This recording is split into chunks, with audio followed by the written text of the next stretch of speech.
brought a list. It's about 3 pages long, but this is just buildings. However, if we were to talk about recycling, that would be much more in-depth.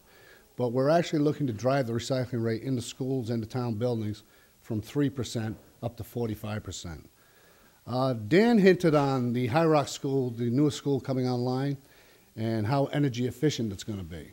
However, there is still the Public Service Administration building, which is geothermal. And what that means is the building will both be heated and cooled by 16 wells that are 500 feet down, basically reducing the energy cost. This is one of the most exciting buildings that's ever been constructed in this town. And I'm really waiting to see what it does as far as energy cost goes. I think it's going to beat the High Rock.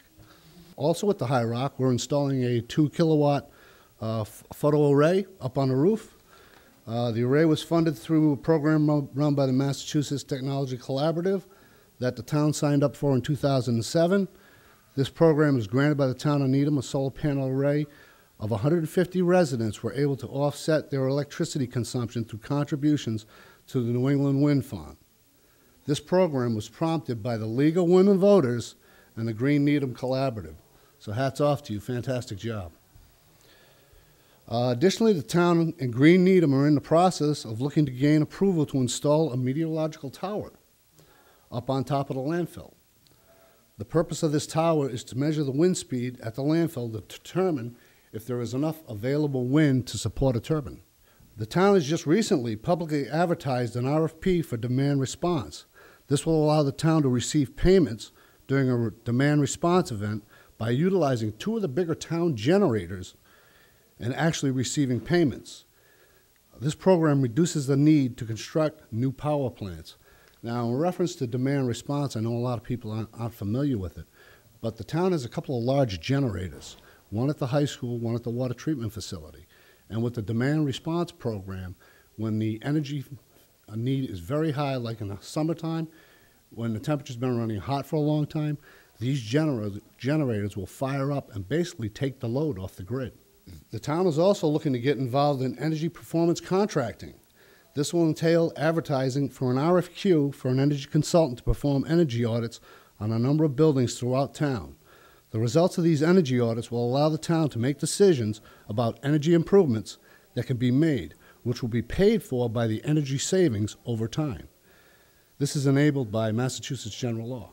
The town has switched out approximately 1,600 streetlights as of the end of December of 2008 from mercury vapor to high-pressure sodium vapor, which is more cost-effective.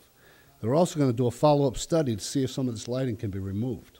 The town is also in the ongoing process of converting traffic lights from incandescent bulbs to LEDs. I'm sure you've seen it as you go from intersection to intersection. Instead of just the bright light, you have a lot of little bright lights. Well, the little bright lights are the LEDs. I believe they use like 1/5 or 1/10 of the energy.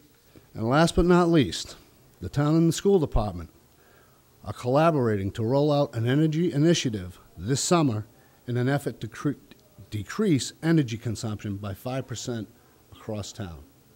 And one more thing I'd like to say. I went before the Board of Selectmen as the superintendent of the Solid Waste and Recycling Division approximately 1 3/4 years ago and requested that I start a food waste composting program at the composting site at the RTS. We finally did get approval from DEP just about 3 weeks ago, but today I'm happy to say the first load of food waste arrives at the RTS to finish that program.